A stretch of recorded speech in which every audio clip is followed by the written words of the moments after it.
Bismillahirrahmanirrahim. Alhamdulillah Rabbil Alamin. Wassalatu wassalamu ala Sayyidina Muhammad wa ala alihi wa ashabihi ajma'in.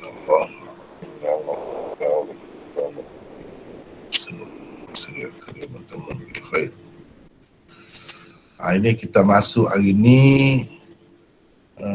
pelajaran kita perkara ke-12 iaitu pelajaran Ilal Saghir Imam Tirmizi. Tadi kita baca Sunan Tirmizi. Ini karangan pengarang yang sama, Imam Tirmizi juga, tapi berkenaan dengan ilal hadis. Ilal Saghir.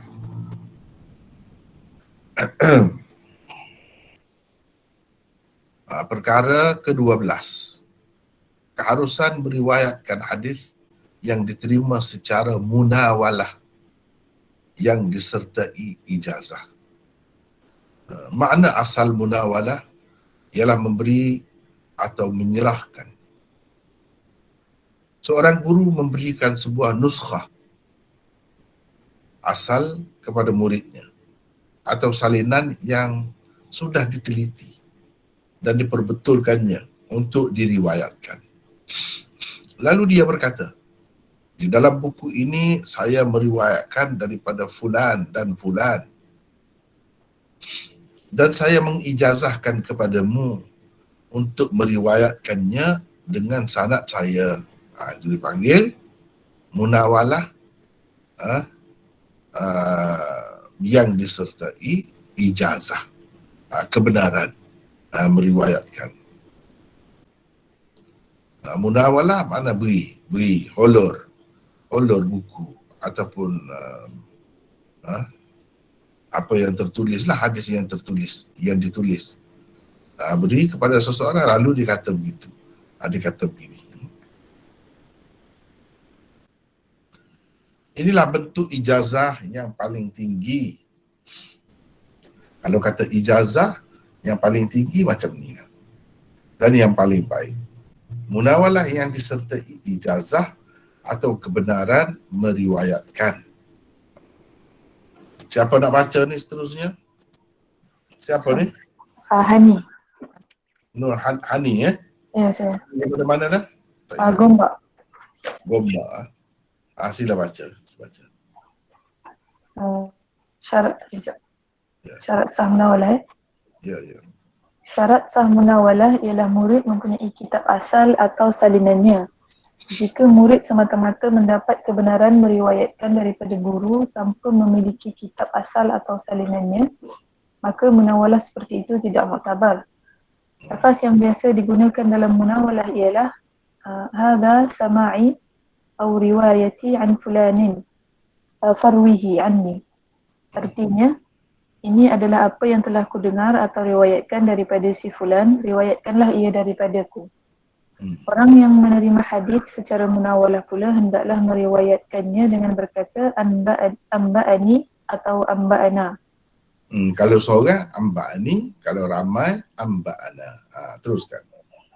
Ada beberapa lagi cara meriwayatkan hadis daripada kitab selain yang telah diterima secara munawalah. Antaranya ialah, bersatu, dengan cara wijadah. Wijadah bererti mendapat atau menemui. Seseorang mendapat atau menemui kitab hadis bersanad yang ditulis oleh seseorang yang lain. Ia yakin berdasarkan tulisan, tanda tangan atau kesaksian dan sebagainya bahawa kitab itu adalah kitab tulisan orang tertentu yang maklum. Dalam keadaan ini, adakah ia boleh meriwayatkan hadis-hadis yang tertulis di dalamnya daripada pengarangnya atau tidak, sedangkan ia tidak menemui tuannya, iaitu pengarangnya? Jawapannya ialah, ia baru boleh meriwayatkan hadis-hadis yang tertulis di dalam kitab itu daripada pengarangnya jika pengarangnya membenarkan ia meriwayatkannya. Dalam keadaan telah mendapat kebenaran daripada pengarangnya ketika hendak meriwayatkannya, ia boleh menggunakan lafaz akhbarani. Ni kalau seorang lah, kalau ramai akhbarana. Teruskan. Dalam keadaan tidak mendapat kebenaran meriwayatkan daripada pengarangnya pula, ia pada ketika mahu meriwayatkannya hendaklah berkata wajadtu bi khatti fulani, iaitu aku telah mendapat berdasarkan tulisan fulan atau lain-lain ayat seumpamanya. Namun ia tidak boleh berkata akhbarani. Nombor 2, mewasiatkan kitab. Mewasiatkan kitab bererti seseorang guru hadis berwasiat sebelum meninggal dunia bahawa berikan buku hadis dengan sanadku yang tertulis di dalam buku ini kepada si fulan. Orang yang diwasiatkan begitu juga boleh meriwayatkan hadis-hadis daripada buku berkenaan dengan syarat orang yang berwasiat membenarkannya meriwayatkan hadis-hadis yang terkandung di dalamnya. Nombor 3, i'lam atau memberitahu. Ia bererti seseorang guru hadis memberitahu mana-mana muridnya bahawa aku meriwayatkan apa-apa hadis yang terkandung di dalam kitab ini daripada fulan. Murid yang dikatakan begini oleh gurunya juga boleh meriwayatkan hadis yang terkandung di dalam kitab berkenaan jika guru mengizinkannya. Nombor 4, ijazah umum. Ia bererti seseorang guru hadis berkata, aku membenarkan kepada pelajar kelas tertentu atau kepada semua orang-orang Islam meriwayatkan hadis-hadis dengan sanadku. Nombor 5, mengijazahkan kepada seseorang yang majhul. Ia bererti seseorang guru hadis mengijazahkan, iaitu membenarkan kepada seseorang yang tidak maklum meriwayatkan hadis-hadisnya. Umpamanya dia berkata, aku mengijazahkan kepada seorang pelajar atau seorang yang thiqah tanpa menyebut namanya. Atau dengan menyebut namanya tetapi ada beberapa orang yang bernama seperti nama yang disebutnya dan tidak jelas mana seorang daripadanya. Seperti dia berkata, aku mengijazahkan kepada Muhammad, sedangkan orang yang bernama Muhammad itu ada beberapa orang. Nombor 6, kebenaran meriwayatkan hadis-hadis yang tidak maklum. Apabila seseorang guru hadis membenarkan kepada seseorang meriwayatkan hadis-hadis riwayatnya dengan sanadnya tanpa menjelaskan mana-mana daripadanya, itulah yang dimaksudkan dengan kebenaran meriwayatkan hadis-hadis yang tidak maklum. Umpamanya dia berkata, aku membenarkanmu meriwayatkan daripadaku sebuah kitab hadis atau sebahagian daripada hadis yang didengariku. Sedangkan sebuah kitab hadis itu tidak disebut dan ditentukan namanya.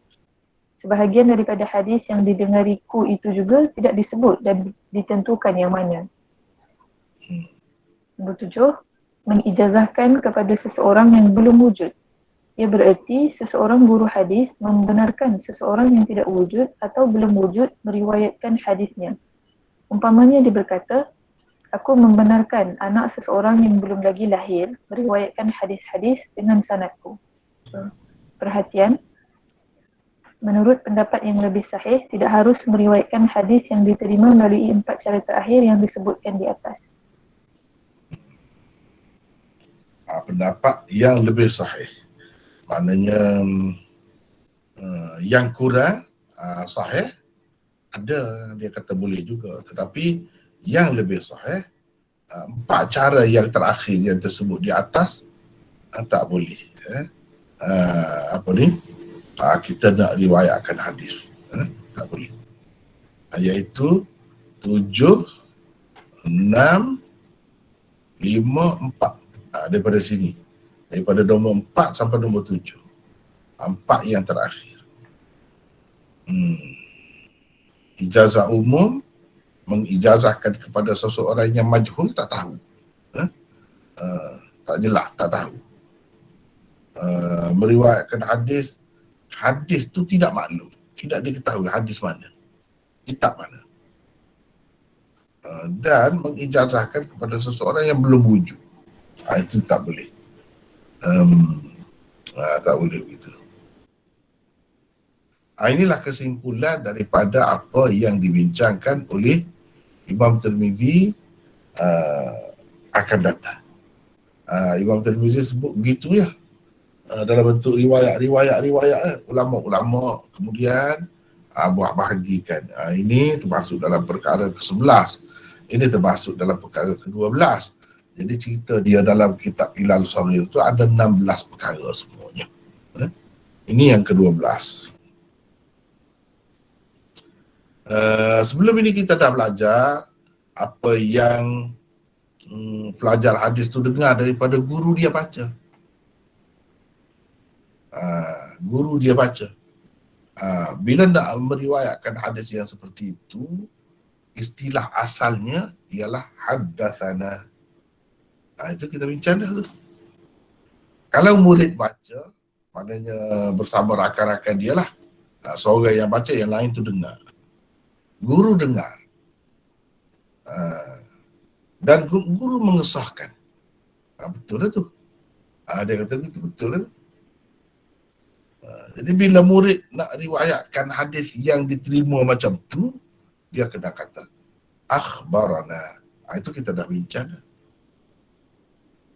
Ini nak bincang pula ketika mana, hadis yang macam mana pula kita nak riwayat tu. Apabila kita tengok dalam kitab-kitab hadis, dia kata amba'ana. Ini cerita ni hari ni, perkara yang ke-12 ni. Maknanya lafaz asal yang digunakan untuk riwayat yang diterima secara munawalah adalah amba'ana, bukan haddatsana, bukan akhbarana, bukan sami'tu, tetapi amba'ana. Kita bertemukan kemarin, kita baca kitab 99 usul dirayah hadis itu, dalam tu ada Ibnul Jauzi menggunakan amba'ana.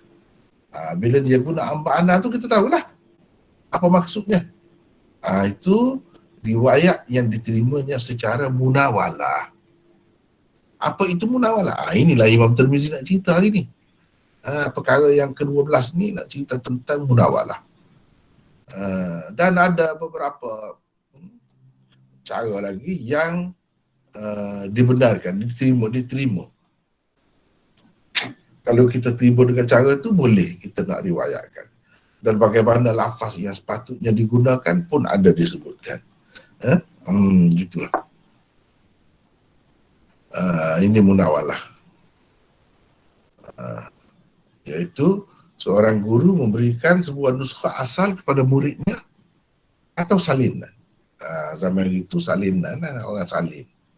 Dia sendiri ke salin ke, ataupun dia suruh orang lain salin ke. Tak kira lah. Mana kira-kiranya yang disalin telah pun betul lah, diperbetulkan untuk diriwayat. Lalu guru yang memiliki buku tu, dia kata, di dalam buku ini saya meriwayatkan daripada fulan dan fulan, daripada perawi sekian, daripada perawi beberapa orang, seorang ke, dua orang ke, tiga orang ke, 10 orang ke, tak kira lah. Dan saya mengijazahkan kepadamu. Dia tak baca pun, dia tak belajar pun, dia tak dengar pun guru baca, atau dia baca ke dia hadapan guru, tidak. Guru hola kitab tu, ini riwayat saya daripada sekian-sekian, sanad ada dalam tu. Saya mengijazahkan kepadamu untuk meriwayatkannya dengan sanad saya. Kalau awak nak riwayatkan menggunakan sanad saya tu pun boleh. Silakan. Dia kata, itulah yang dikatakan munawalah bil ijazah atau munawalah ma'al ijazah. Munawalah bersama kebenaran. Ini walaupun tak baca, walaupun tak dengar guru baca, kita sendiri tak baca depan dia, tetapi boleh juga meriwayatkan. Inilah ceritanya. Bahkan dalam bentuk yang tidak baca di hadapan guru atau guru baca ni, inilah yang paling tinggi. Tapi dengan syaratnya dia kena salin tu daripada kitab asal lah, ataupun daripada salinan yang sah. Kalau sekarang ni yang dicetak lah, yang dicetak edisi berapa-berapa. Kalau murid itu semata-mata mendapat kebenaran, meriwayatkan, tetapi tak ada buku, ataupun tak ada salinan tu, tak ada ambil, tak ada tulis gitu, maka itu tidak muktabar. Munawalah yang seperti itu tidak muktabar. Jadi bila dia nak meriwayatkan hadis yang diterima macam ni, dia sebut amba'ana atau amba'ani. Jadi kenapa boleh macam ni? Dia gini, kadang-kadang orang yang belajar ni sebenarnya dia kalau dia tak belajar pun tak apa, dia cukup alim, dia dah pandai sangat. Jadi guru ni per tahun ni memang layak lah. Kalau dia bagi saja kitab, holder saja kitab ni, awak boleh. Cukup dah tu. Sebab apa, dia memang seorang yang mahir. Lebih-lebih lagi lah, jadi dengan cara begitu pun sudah memadai. Dengan cara itu pun sudah memadai. Setengah-setengah orang tu dia baca sikit kitab, dia baca awal 1-2 hadis, lepas pada tu dia ijazahkan. Awak boleh seterusnya meriwayatkan semua apa yang ada di dalam kitab. Begitu. Macam saya dulu, saya belajar Muwatta Imam Muhammad, Ma'anil Athar Imam Tahawi. Sebahagian saja dibaca, bukan baca semua. Tapi guru ijazahkan. Guru ijazahkan. Salinan daripada buku tu lah. Tapi dalam bentuk bercetak lah, tidak salin tulis tangan macam zaman dulu. Ketika hadis ni belum lagi dibukukan itu, masing-masing ada sendirilah satu nuskah yang dia salin. Lalu anak-anak murid salin daripada kitab tu. Kita zaman kita ni ada yang bercetak. Zaman kita sekarang ni lebih moden lagi, tak ada yang bercetak, ada PDF saja. Baca PDF. Tapi PDF tu kitab tu lah juga. Kitab yang sama. Cuma bila nak meriwayatkan apa yang diterima dengan cara itu, kalau seorang kena kata amba'ani. Kalau ramai, guru tu bagi, kamu masing-masing dah ada buku ni, salin dah, kamu boleh nak meriwayatkan dengan sanad aku. Semua yang ada dalam buku tu boleh, ya. Cuma kena kata amba'ana. Dan seterusnya kita dah baca tadi, di mana boleh kata akhbarana, di mana boleh kata wajadtu bi khatti fulan. Dalam keadaan tidak mendapat kebenaran, meriwayatkan daripada pengarangnya pula. Kalau kita dapati buku tu ada, kita pergi rumah orang, rumah seorang yang alim dalam bidang hadis, kita pun tengok. Dia tulis, memang dia tulis. Tak tulis. Kalau zaman dulu dapat dicam lah, dapat diketahui lah, sebab orang kenal tulisan tangan tu. Kalau sekarang ni agak susah, sebab apa, pakai komputer semua, cantik-cantik tulis. Jadi kita nak tahu mana orang tu ke orang lain. Kenapa? Boleh jadi orang lain tulis. Jadi untuk guru tu ataupun orang alim tu, dia tak tahu apa pun. Orang lain yang tulis.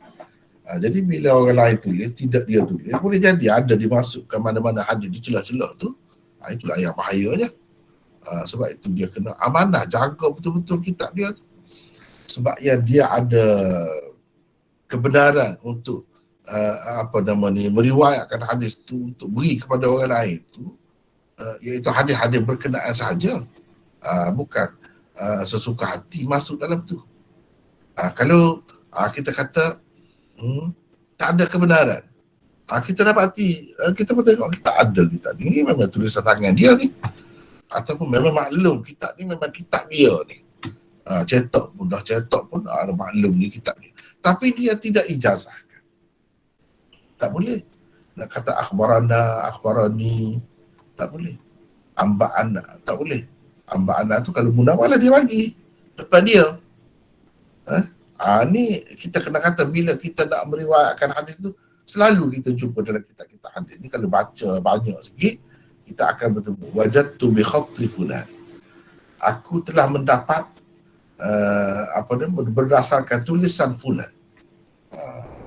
Kita bila nak riwayat kita kata gitu. Aku dapati berdasarkan tulisan fulan hadis ini, dengan sanad ni begini. Kita kena kata gitu.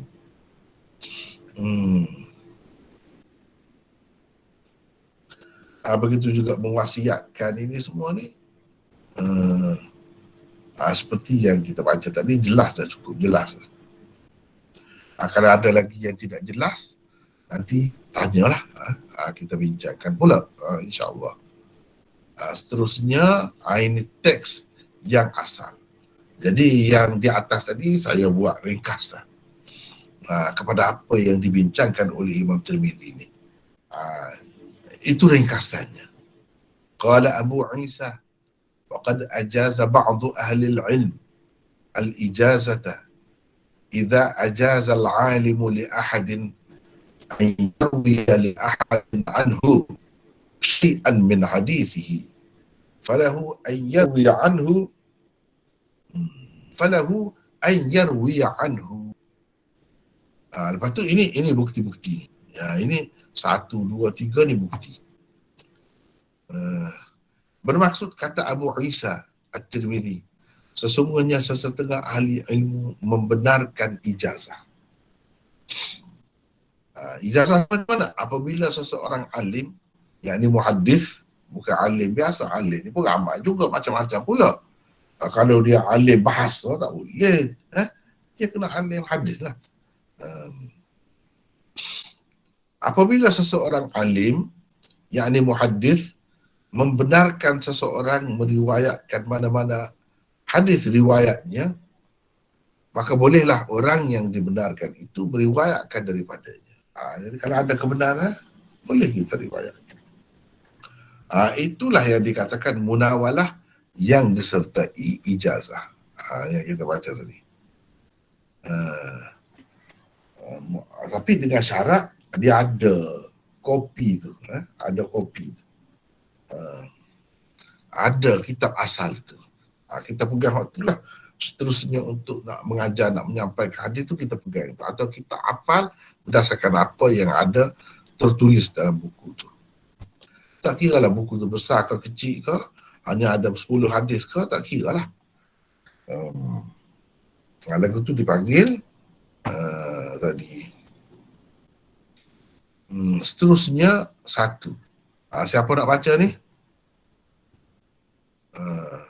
Ini dalil bagi Imam Tirmidzi, dalil Imam Tirmidzi.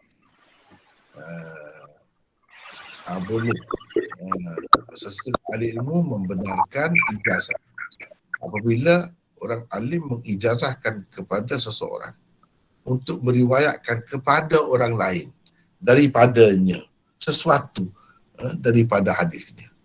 Jadi orang yang diijazahkan itu bolehlah meriwayatkan. Ini siapa nak baca ni? Seterusnya. Boleh saya baca Maulana? Siapa ni?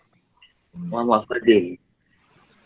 Muhammad Fadil Muhammad Fadil ni rasanya pernah baca Sudah baca. Daripada mana Muhammad Fadil ni? Teluk Intan. Perak. Teluk Intan. Sila baca. Ini saya belum lengkapkan lagi apa ni baris dia apa semua. Bacalah setakat mana yang boleh, insya-Allah. Haddatsana Mahmud bin Qailan, haddatsana Waqi' an Imran. Jadi di sini bila nak baca ni wabihi qala. Kena baca gitu. Wabihi qala haddatsana. Sebab ini yang kita belajar ni kita terima dengan sanad. Bukan yang tak ada sanad, tiba-tiba dia kata ada sanad gitu, mana-mana lah. Tak ada melibatkan buku atau kitab yang kita terima dengan bersanad. Saya ni lah maksudnya saya ni yang mengajar ni. Dalam keadaan itu kita hanya baca ada sanad saja. Tapi kalau di sini kita belajar ni dengan orang yang ada sanadnya, untuk kitab tunggal ni, kita sebut wabihi qala haddatsana. Begitu ya? Silakan. Wabihi haddatsana Mahmud bin Qailan. Wabihi qala haddatsana. Wabihi qala haddatsana Mahmud bin Qailan. Qala haddatsana Waqi' an Imran bin Hudayr an Abi Mijlas an Abi Bakir bin Nuhayb qala katabtu kitaban an Abi Hurairah فقالت أرويه عنك فقال نعم. وبه حدثنا محمد بن إسماعيل. Sekejap. Faqalat tak kena tu. Sebab Bashir bin Nahik kata, saya tulis buku daripada Abu Hurairah. Fakultu ni sepatutnya. Ini silap. Fakultu. Fakultu. Baris ni. Fakultu. Silakan baca. Fakultu arwihu anka faqala na'am. Arwihi Anhu faqala na'am. Arwihi anka. Arwihi anka faqala na'am. Ya. Teruskan. Wabihi Qala. حدثنا محمد بن إسماعيل الواسطي قال حدثنا محمد بن الحسن الواسطي. Begini ya. Haddatsana Muhammad bin Ismail al-Wasiti. Ismail bukan Ismaili. Sebab ini al-Wasiti ni bukan jadi mudhafun ilaih. Tetapi jadi sifat kepada Ismail. Kalau dia jadi mudhafun ilaih, betul lah Ismaili. Tapi sekarang ni al-Wasiti ni bukan mudhafun ilaih dia, tapi sifat dia. Sebab itu kena baca Ismailah. Ni saya nak nanti sekejap. Saya nak tengok ni. Fakultu tadi faqalat itu silap. Arwihi anka Muhammad bin Ismail. Cuba tengok. La bukan li. Kalau kita cekak kaedah tu, kita boleh baca dengan senang ya. Teruskan. وبه قال حدثنا محمد بن إسماعيل الواسطي حدثنا محمد jangan lupa qala. قال حدثنا محمد بن الحسن الواسطي عن عوف الأعرابي قال رجل عن عوف الأعرابي. عن عوف الأعرابي قال رجل للحسن عندي بعض حديثك أرويه عنك قال نعم. أرويه عنك, dia tanya. Kitab lama ni kan, dia tak ada tanda. Arwihi anka, kira-kiranya ada ni. Tanda tanya. Arwihi anka, begitu. عندي بعض حديثك أرويه عنك قال نعم. قال أبو عيسى ومحمد بن الحسن إنما يعرف بمحبوب ابن الحسن وقد حدث عنه غير واحد من الأئمة. وبه قال حدثنا الجارود بن معاذ حدثنا أنس بن عياض. Ini saya nak tegur. Alif lam tu jangan tinggal. Alif lam tu jangan tinggal. وبه قال حدثنا الجارود بن معاذ حدثنا أنس بن عياض عن عبيد الله بن عمر قال أتيت الزهري بكتاب فقلت هذا من حديثك أرويه عنك قال نعم. قال حدثنا أبو بكر عن علي بن عبد الله عن يحيى بن عبد سعيد قال جاء ابن جريج إلى هشام بن عروة بكتاب فقال هذا حديثك أرويه عنك. هذا حديثك أرويه عنك فقال نعم. ولا يحيى لي Hmm. فقلت في نفسي لا أدري أيهما أعجب أمرا Hmm. A'jabu. A'jabu. أعجب أمرا Hmm. وبه وقال علي سألت يحيى بن سعيد عن حديث Yahya benar. يحيى بن سعيد يحيى بن سعيد عن حديث بن جريج عن عطاء الخراساني فقال ضعيف فقلت إنه يقول أخبرني فقال لا شيء إنما هو كتاب دفعه إليه Innama huwa kitabun. إنما Saya هو tak dengar. إنما هو كتاب دفعه إليه Silakan. Tapi saya tak dengar baca. bermaksud Itu dah. Dafa'ahu. dafa'ahu ilaihi. Bermaksud, kata Abu Isa At-Tirmizi, sesungguhnya sesetengah ahli ilmu membenarkan ijazah. Apabila seseorang alim, muhaddis, membenarkan seseorang meriwayatkan mana-mana hadis riwayatnya, maka bolehlah orang yang dibenarkan itu meriwayatkan daripadanya. Pertama, Mahmud bin Khailan meriwayatkan Jadi boleh bila dibenarkan sekejap kita okey.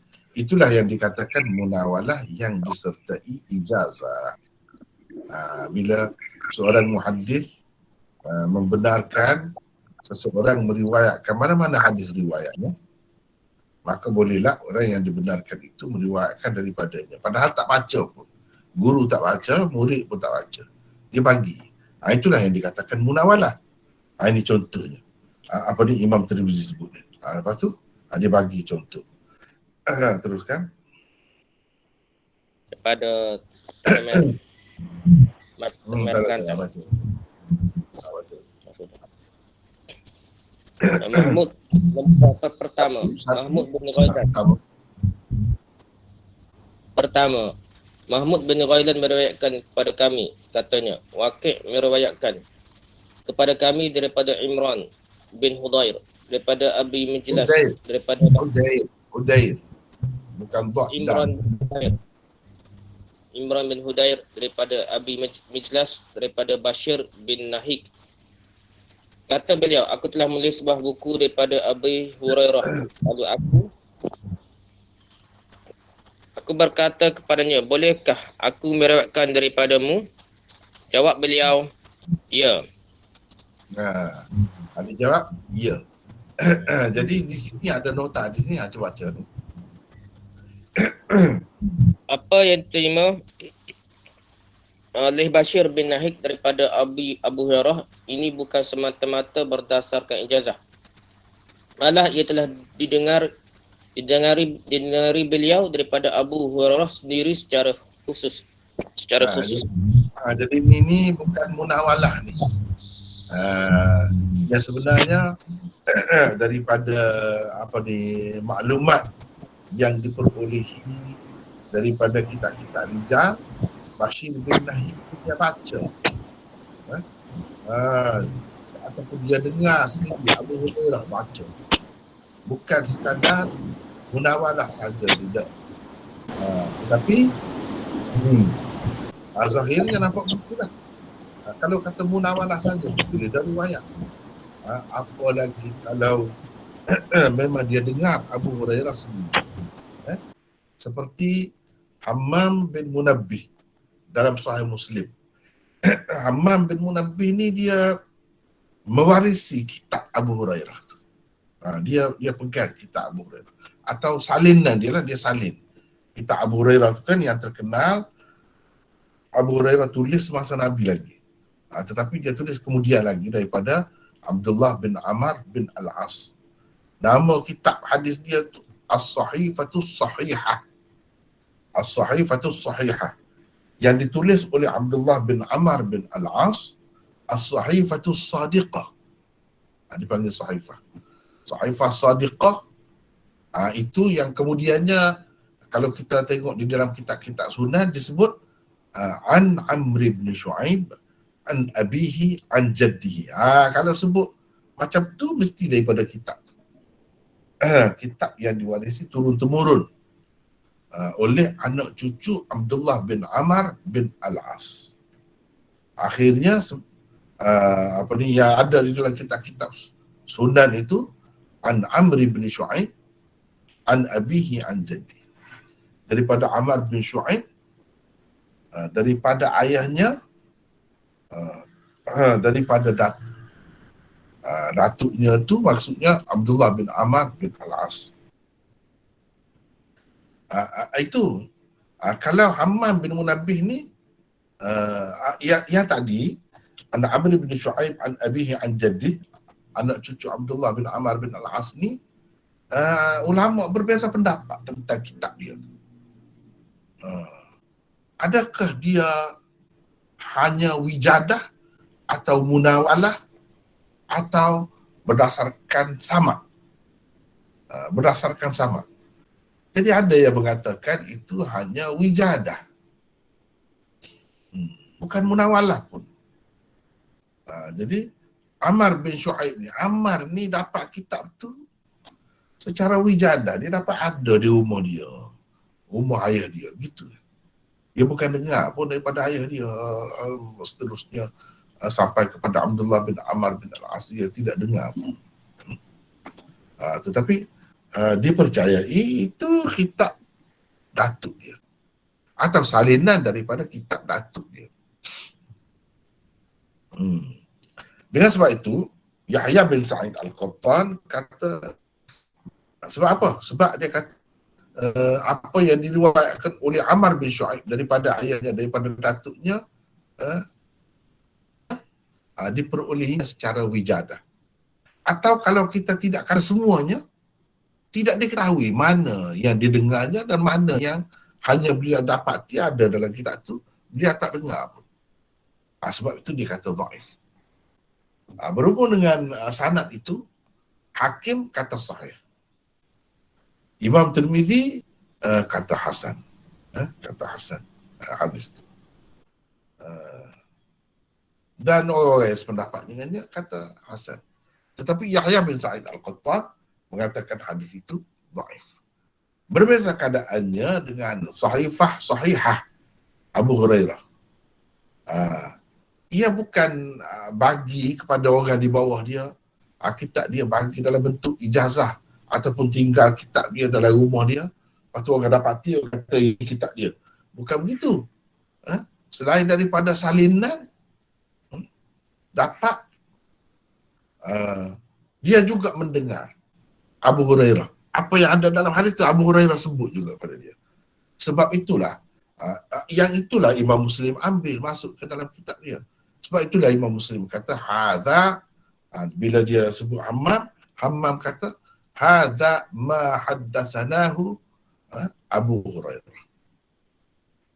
Ini ialah hadis yang Abu Hurairah riwayatkan kepada kami.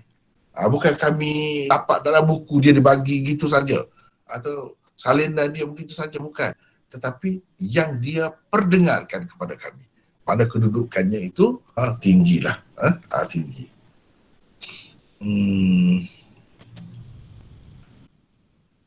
Dia dengar sendiri daripada Abu Hurairah. Ya, sama juga dengan yang ni. Yang ni bukan Hammam bin Munabbih ni. Cuba kita perhati ni. Yang ni ni Bashir bin Nahik. Mana Bashir bin Nahik ni bukan dia dapat salinan saja, bahkan dia dengar juga Abu Hurairah meriwayatkannya. Sama seperti tidak samalah dengan Amr bin Shu'aib Nabi An-Jadi, itu tak sama. Lebih kuat yang ni sama dengan riwayat Hammam bin Munabbih. Teruskan baca, siapa baca tadi? Muhammad bin Ismail Al-Wasiti. Yang kedua Muhammad bin Ismail Al-Wasiti meriwayatkan kepada kami, katanya Muhammad bin Al-Hasan Al-Wasiti meriwayatkan kepada kami daripada Auf Al-A'rabi, katanya ada seorang lelaki berkata kepada Al-Hasan, yakni Al-Basri, pada saya ada beberapa hadismu, bolehkah saya meriwayatkannya daripadamu? Jawab Al-Hasan, ya boleh. Kata Abu Isa, Muhammad bin Hasan yang tersebut dalam sanad hadis ini sesungguhnya terkenali dengan Mahbub bin Al-Hasan, bukan seorang imam hadis telah meriwayatkannya daripadanya. Meriwayatkan saja. Meriwayatkan daripadanya. Jadi ini Muhammad bin Al-Hasan ni lebih dikenali, orang lebih kenal dia dengan nama Mahbub bin Al-Hasan. Orang sama lah maksudnya. Orang sama. Jadi tujuan, cuba tengok ni. Nota 19. Tujuan Imam Tirmizi kata begini untuk nak menyatakan kesekahannya. Kalau dia tu orang yang tak bagus, tentulah imam-imam tak ambil hadis daripada dia. Ini menunjukkan dia tu orang yang bagus lah. Orang yang bagus. Baca lagi, teruskan. Al-Jarud. Al-Jarud bin Mu'az meriwayatkan kepada kami, katanya Anas bin Iyad meriwayatkan kepada kami daripada Ubaidillah bin Umar, katanya membawa sebuah buku kepada Az-Zuhri. Berkata, ini adalah sebahagian daripada hadismu, bolehkah saya meriwayatkannya daripadamu? Jawab Az-Zuhri, ya boleh. Yang keempat, Abu Bakar meriwayatkan kepada kami daripada Ali bin Abdullah daripada Yahya bin Sa'id, katanya Ibnu Jurayj pada membawa sebuah adalah, bolehkah saya meriwayatkannya daripadamu? Jawab Hisham, ya boleh. Kata Yahya, maka aku berkata dalam diriku, aku tidak mana satu daripada dua cara itu lebih elok. Jadi apa maksudnya yang dia kata gini? Aku baca apa?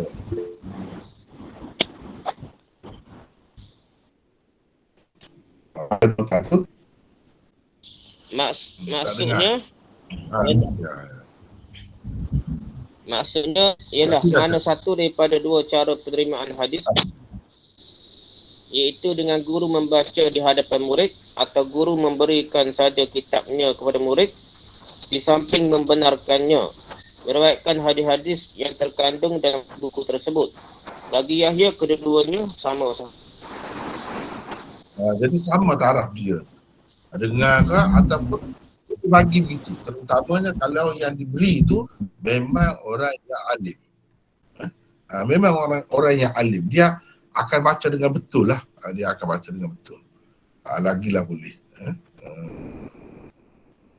Teruskan. Kata Ali, aku bertanya Yahya bin Sa'id tentang hadis Ibnu Jurayj daripada Atta Al-Khurasani. Beliau terus menjawab dhaif. Maka aku berkata, sesungguhnya dia berkata khabarani ketika meriwayatkan hadis daripadanya.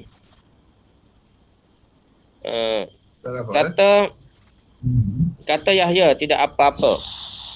Riwayatnya hanya berpunca daripada sebuah kitab yang diberikan Atta kepadanya. Nota ke-121. Maksud Yahya ialah buku itu diberikan Atta kepada Ibnu Jurayj tanpa disertai kebenaran meriwayatkan daripadanya. Sebab itulah riwayat Ibnu Jurayj daripada Atta tidak mu'tabar. Nota ke-121. Maknanya bagi saja. Bagi macam mana dalam keadaan tidak disertai izin. Kebenaran itu makna izin lah. Tak ada. Sebab itulah Yahya bin Sa'id kata tidak ada apa. Laisa bi syai', tidak ada apa. Riwayatnya hanya berpunca daripada sebuah kitab yang diberikan Atta kepadanya, begitu je.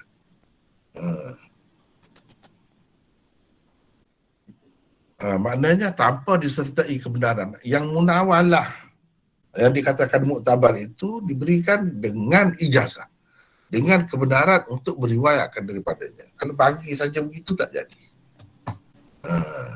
Bagi saja begitu tak jadi. Habis dah situ.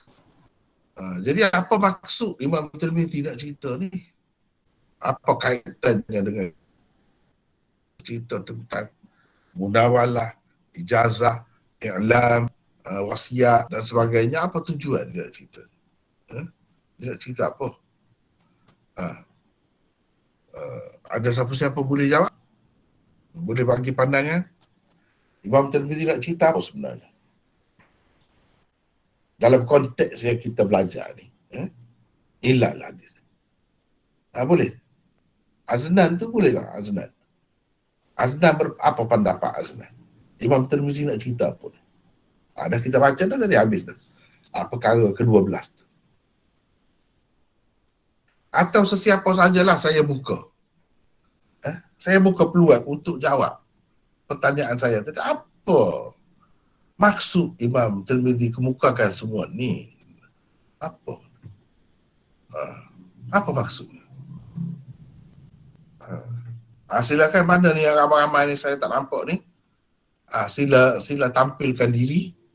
Biar saya boleh tengok. Senang. Siapa ni? Lelaki, perempuan, boleh semua. Terbuka peluang. Apa maksud Imam Tirmizi duk cerita ni? Tadi lagi kita duk baca ni. Habis dah situ. Sampai ke noktah terakhir. Dia nak cerita apa? Kalau tak dapat ini, kesimpulan ni, tak dapat. Pelajaran hari ni baca gitulah. Baca ni ada sana tak tahu apa. Assalamualaikum. Waalaikumsalam. Siapa ni? Saya nak terah Hashimah. Hashimah ni? Hashimah daripada mana ni? Pinang. Pulau Pinang? Ya, silakan. Terah ni tak tahu betul-betul. Ya, silakan. Maknanya boleh berlaku ilak lah dengan cara tu. Ilak macam mana? Dia mengijazahkan secara yang beberapa yang dibagi tu dalam tu. Yang dalam perkara ke-12 tu. Setakat tu tak tahu. Orang lain lagi, sila bagi pandangan. Kalau ada, nampak macam mana? Silakan, terbuka ni. Kepada lelaki pun boleh, perempuan pun boleh. Silakan. Kenapa senyap ni? Ada sambutan? Assalamualaikum warahmatullahi wabarakatuh. Waalaikumsalam. Siapa ni? Afif, Mama Afif. Afif daripada mana ni? Aceh. Macam. Apa maksud termini? Ni macam sebelum ni Maulana pernah sebut pasal hadas dari akhbarana, mungkin sebabnya sama, iaitu mungkin sebagai ulama menganggap lafaz ataupun bab ni kalah menggunakan lafaz hak tak kena ataupun kita meriwayatkan tanpa ijazah itu termasuk daripada ba'ilah ataupun kecacatan tersembunyi. Kan ada pising ni. Ramai budak-budak ni bunyi. Duduk di rumah apa? Afif? Kena? Mana? Afif duduk di rumah kau bunyi bising-bising ni? Kau bising daripada mana? Orang lain ke saya. Orang lain ya? Orang lain. Betul tu Afif tu. Jadi bila baca kitab Ilal Tirmizi ni kena ingat poin tu. Setiap perkara dia keberapa pun kena ingat ini. Yang lain-lain ni dengar kali tidak ni? Pasal kita tidak berhadapan, inilah masalahnya kan. Dengar. Sebenarnya online ni sebenarnya bagus. Saya pun suka. Banyak perkara ni kita boleh tunjuk terus. Ada. Saya dengar. Duduk barang tahu-tahu terlelap kita. Mana nak nampak kan? Dengar ke semua ni? Dengar. Dengar Maulana. Alhamdulillah. Ini Dengar. bila kita baca Ilal Tirmizi ni kena ingat poin tu. Mana-mana bahagian, mana-mana perkara pun. Daripada awal sampai akhir. Mana dalam perkara munawalah ni kan, kalau tak ada ijazah tak boleh. Tiba-tiba orang tu kata, guru saya bagi kepada saya. Guru saya memang bagi buku ni kepada saya. Tapi kalau dia ada kawan dia kata memanglah dia bagi, tapi dia tak ijazah. Guru tak ijazah. Situ ilat. Situ ilat. Dia munawalah, dia kena dengan ijazah. Baru tak ada ilat, baru boleh. Kalau tak ada ijazah, tetap ada ilat. Itu kekurangan. Satu kekurangan. Dan boleh jadi orang yang terima begitu, dia macam menampilkan diri dia macam dia tu mendapat ijazah. Guru dia ijazah kepada dia. Padahal tidak. Dan benda ni siapa nak tahu? Kalau tidak kawan-kawan. Kalau tidak rakan-rakan dia yang belajar bersama. Yang pergi mari dengan dia tu. Dengan sebab itu, ulama-ulama rijal ni dia kaji. Orang ni belajar dengan orang ni. Siapa kawan dia? Dia pergi tanya tu. Sebab itu habis masa mereka ni kan, hidup dia ni, habis masa ni kaji perawi. Dia tak sempat dia nak kaji hukum-hukum macam kita bincang tadi. Air kencing ni, binatang yang halal dimakan ni najis ke tidak? Tak sempat dia nak bincang tu. Dia hanya bincang apa? Benda-benda gini. Macam tadilah, mengikut kajian Yahya bin Sa'id, tadi kan selalu sebut Yahya tu, Yahya bin Sa'id Al-Qattan, Imam Al-Jarh wa Ta'dil. Imam dia tu. Sebab itu selalu sebut dia. Dia kata hadis daripada Sahifah Sadiqah Abdullah bin Amr bin Al-As yang diwarisi oleh anak cucu dia tu, kemudiannya yang terakhir itu hanya dapat secara wijadah, kata dia. Dia dapat pastikan. Kalau tidak semua pun sebahagian besar daripadanya adalah hanya berdasarkan wijadah. Tanpa ada kebenaran pun. Dan dia tak dengar pun perawi di atasnya baca. Dia tak dengar.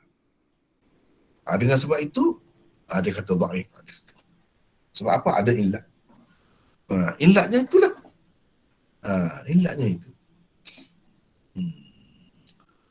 Kalau kita kata dia temu kitab tu, macam sekarang ni senang lah. Bagus kitab tu. Awak duduk mana? Kebetulan tu dia tak ada pergi Pulau Pinang misalnya, kita kata. Bagus kitab tu. Dia kata, bagus ni mana? Itu tulis saya lah. Lepas tu, awak nak lah. Kalau awak nak lah, silakan. Boleh, awak boleh riwayat. Kalau macam tu senang. Ijazah ada tu. Kebenaran tu. Padahal dia terima hanya secara umum. Ijazah umum. Dia menampilkan diri macam dia tu terima secara khusus. Itu illat. Itu illat tu. Perawi-perawi yang menyembunyikan hakikat gini tidak amanah. Riwayat dia jadi kurang lah. Jadi kurang. Mungkin itulah penilaian. Dia tidak dikira sebagai perawi sahih, perawi hasan ke atau perawi dhaif kerana benda-benda begini. Ini diambil kira juga oleh ulama-ulama hadis. Dia ambil kira juga. Padahal kitab itu wasiat. Dia wasiat kepada anak. Misalnya kita kata yang saya nampak di sini Aznan dah berkeluarga ke? Dah Ada anak ke? 5 orang anak. Cucu ada dah? Tak ada lagi. Katakanlah guru Aznan bagi ijazah kepada cucu. Cucu tu tak ada lagi. Cucu tu kemudian mari, dia kata memang dia bagi ijazah kepada saya. Padahal tidak. Tak boleh. Tak boleh macam tu. Dia wasiat ke apa, ataupun dia sebut saya ijazahkan kepada Muhammad. Muhammad mana tak jelas, macam tadi. Tiba-tiba ada di antaranya yang mengaku saya yang dia maksudkan. Itu semacam penipuan juga tu, padahal bukan dia yang dimaksudkan. Katakanlah ini menyebabkan jadi illat. Dan illat ini kadang-kadang dia dia tu nampak apa ni orang kata warak, soleh nampak. Dengan pakaian dia tu nampak memang menarik lah, orang bagus lah dari segi agama nampaknya. Tetapi dia sikap dia begitu. Kalau diketahui, itu tidak amanah. Dari riwayat dia tu, itulah ilat dia duduk, dikatakan ilat dia duduk pada perawi ni. Itu dia masalah. Kenapa? Cara dia terima tu.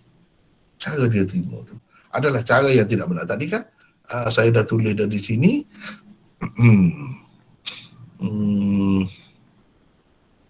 Menurut pendapat yang lebih sahih, tidak harus meriwayatkan hadis yang diterima melalui 4 cara terakhir yang disebutkan di atas. Ini 4 cara. 7, 6, 5, 4. 4 cara ni ijazah umum tak boleh. Ijazah kepada majhul, orang yang tidak diketahui, tak boleh. Ijazah meriwayatkan hadis tak jelas hadis mana, tak boleh. Tiba-tiba ada orang mendakwa, dia hadis ni, padahal tidak, padahal tak jelas. Jadi ulama-ulama rijal dia kaji benda-benda begini. Sebab tu kalau kita baca kitab-kitab rijal, kadang-kadang kita akan bertemu orang pertikaikan benda-benda beginilah. Ini semua ni berlaku di zaman pengumpulan hadis, bukan sekarang ni. Sekarang ni hadis tu tidak jadi sahih dengan sebab kita, tidak jadi dhaif, tidak jadi maudhu' dengan sebab kita. Sebab benda tu sudah selesai dah. Dah selesai. Ni kalau kita nak kaji tentang orang-orang yang perawi-perawi yang ada dalam kitab-kitab hadis sekarang, kita nak tahu tentang dia. Itulah kita belajar kitab rijal. Sekarang ni misalnya kita kata saya dengan sebab saya ada dalam rangkaian sanad itu, saya ni katakanlah orang tidak bagus, jadi hadis itu jadi dhaif. Kalau ada orang di bawah ni yang dalam sanad ni yang ke-25, yang ke-30, dia tu suka menipu, jadi hadis tu yang memang sebelum ini dalam Bukhari ada dah sahih dah, dengan sebab dia ada tu jadi maudhu', tak berlaku gitu, tak berlaku gitu. Begitu juga hadis-hadis yang maudhu' telah diakui, disahkan sebagai maudhu', tiba-tiba kemudian ada perawi itu orang bagus-bagus, dia tidak akan jadi sahih dengan sebab ada perawi bagus kemudian. Yang dikiranya setakat yang ada dalam kitab, sekarang, sebab semuanya sudah terbuku, dibukukan di dalam kitab-kitab itu, selesai dah. Kita nak belajar ni setakat yang ada dalam kitab-kitab rijal. Kitab-kitab rijal ni perawi-perawi dia sebelum terkumpul. Satu contoh, ni tabaqat perawi-perawi. Ini kena ambil ni, nanti saya minta masukkan dalam, ada grup kan? WhatsApp group ada ke tidak? Ada Maulana. Ada. Kalau boleh kita masuk kali ini pakainya, kita tengok ni. Ni klasifikasi tabaqat para perawi menurut ulama rijal hadis. Ni nak cerita ni. Tabaqah 1 ialah mereka terdiri daripada para sahabat Nabi SAW.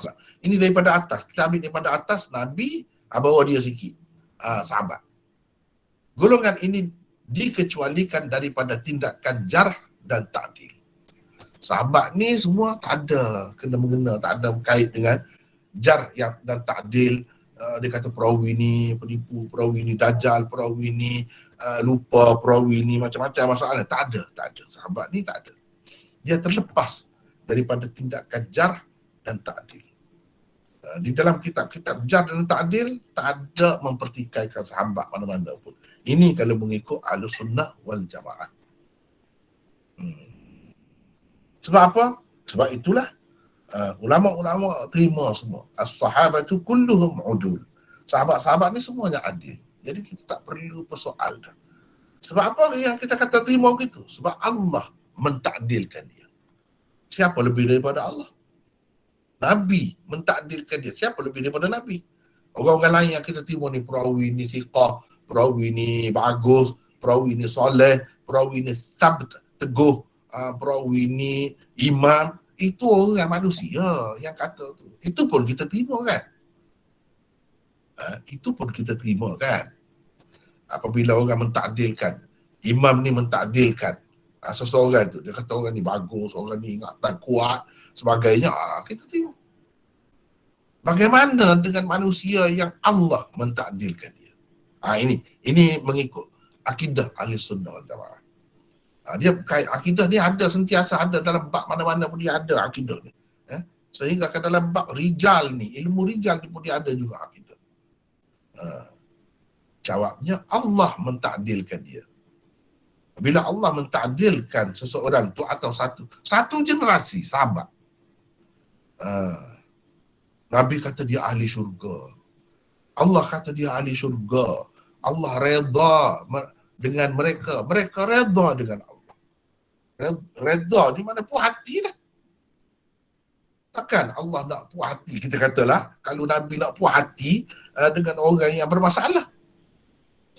Golongan yang bermasalah. Takkan Allah nak redha? Tak perlulah kita kata kalau Allah tu puas hati. Kalau Nabi tu bolehlah kita kata Nabi puas hati. Ini sahabat-sahabat yang Nabi meninggal dunia wa huwa anhum radin, dalam keadaan Nabi redha, puas hati dengan mereka itu. Tak ada berasa terkilan, berasa apa-apa dah, puas hati. Itu maksud. Dah kalau Nabi redha terhadap mereka, Allah redha, sebut pula ahli syurga, ini lebih dah ni. Tak ada hak dah orang lain nak pertikai, nak kata apa. Allah kata ulaika humus sadiqun, mereka orang-orang yang benar. Ulaika humur rasyidun, ulaika humul muhtadun, ulaika humul muflihun. Berapa banyak dalam Quran. Mereka berjaya, mereka dapat petunjuk, mereka terpimpin, mereka benar. Siapa mereka tu? Cuba kita perhati ayat Quran. Sahabat-sahabat lah yang dididik oleh Rasulullah sallallahu alaihi wasallam. Jadi mereka itu terlepas. Tak ada dah nak pertikai. Tak ada siapa dah nak boleh langgar, nak boleh lawan Allah dan Rasul. Itu sebab sahabat-sahabat ni tidak dipertikaikan. Sebab apa? Dalam Quran sebut. Kalau ada kesalahan-kesalahan dalam yang mereka lakukan, dalam Quran sendiri sebut, afallahu anhum, Allah maafkan mereka. Selesailah, dah maaf. Allah menerima taubat mereka. Kalau ada kesalahan, mana tidak nafi, mereka tidak maksum, tapi Allah sendiri menyatakan dalam Quran, dia menerima taubat. Dan orang bertaubat tu bagus. Dan Allah terima pula taubat dia. Siapa kita nak bertikai lagi dia? Sebab itu ahli sunnah bercanggah dengan Syiah, tak boleh terima Syiah yang mengkritik sahabat-sahabat dia. Sahabat dia kata seperti manusia lain lah. Di kalangan perawi, kenapa kita tak boleh pertikai dia? Dia lupa dah. Yang mentakdilkan sahabat tu Allah dan Rasul. Dia kata itu semua karut itu rekaan ahli sunnah. Kalau rekaan ahli sunnah, Quran nak macam mana? Kamu terima tidak Quran? Jadi dalam Quran sebut semua tadi tu macam mana? Radhiyallahu anhu was-sabiquna al-awwaluna minal muhajirin wal ansar. Sebut muhajirin semua jelas. Siapa muhajirin? Ansar jelas. Semua orang tahu. Kita pun tahu, Syiah pun tahu, semua pun tahu. Jadi Allah sebut radhiyallahu anhum wa radu'an wa a'adda lahum jannatin tajri tahtaha al-anhar. Allah sediakan syurga untuk mereka. Jadi maknanya syurga tu tentulah orang yang mati dalam keadaan baik. Jelas. Orang lain kita tak boleh nak sebut ahli syurga ke ahli neraka, tak boleh. Kita tak tahu. Ini sahabat ni Tuhan sebut. Jadi makna takdil dia tu terlalu tinggi. Sebab yang mentakdilkan mereka, jelas ni. Semua ni lama kan tak faham pula apa takdil. Saya duk sebut takdil tadi dah lama. Faham Faham. Kalau jelas alhamdulillah. Kalau tidak, apa pula takdil? Berapa kali dah saya sebut takdil? Allah mentakdilkan, Rasul mentakdilkan mereka, jadi selesai. Selesai. Baik, kita tengok. Ini yang pertama. Tabaqah yang pertama generasi pertama yang terlibat dengan periwayatan hadis. Tabaqah kedua, mereka terdiri dari kalangan tabi'in. Dari sini bermula tindakan jarh dan ta'dil. Sini. Jarh dan ta'dil ni mula-mula tabaqah kedua, kena ingat. Sebab tabi'in dia tak ada ta'dil daripada Allah dan Rasul, tak ada. Bila tak ada, manusia ta'dil. Manusia ta'dil, mungkin maklumat dia tak tahu sepenuhnya tentang orang tu. Dia kata baik. Orang tu sebenarnya bagus, dia kata tak bagus, kadang-kadang kemungkinan itu ada. Walaupun dia orang baik, dia beramanah, tetapi kemungkinan itu tetap ada. Sebab manusia kan, manusia dia ada kelemahan dia.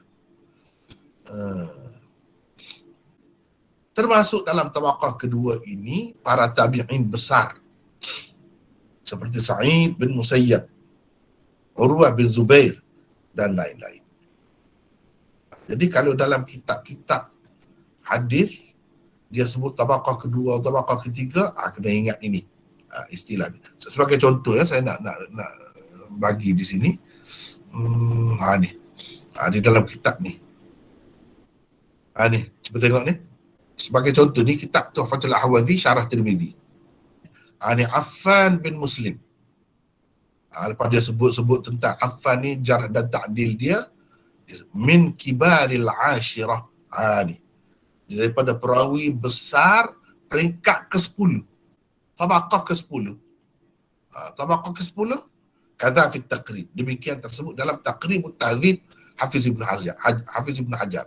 Ni dia tabaqah ke-10 atau generasi ke-10 perawi. Kalau generasi ke-10 tengok sini siapa? Peringkat mana? Ni ke-10. Mereka ialah golongan tertinggi dalam meriwayatkan hadis daripada tabi'in dan tidak sempat bertemu dengan tabi'in seperti Imam Ahmad dan lain-lain. Ni tabaqah ke-10. Jadi kita kena ingat ni, baru faham. Kalau tidak baca kitab ni tak faham. Ni Hammad bin Salamah min kibarith thaminah, termasuk dalam perawi besar generasi ke-8. Tabaqah ke-8, peringkat ke-8.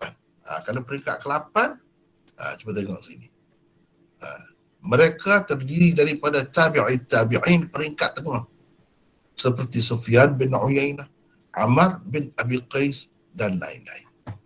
Kalau sebut ke-8 tengok sini, panduan. InsyaAllah kita akan masukkan dalam grup tu, dalam WhatsApp grup tu, insyaAllah. Jadi ini sebagai panduan.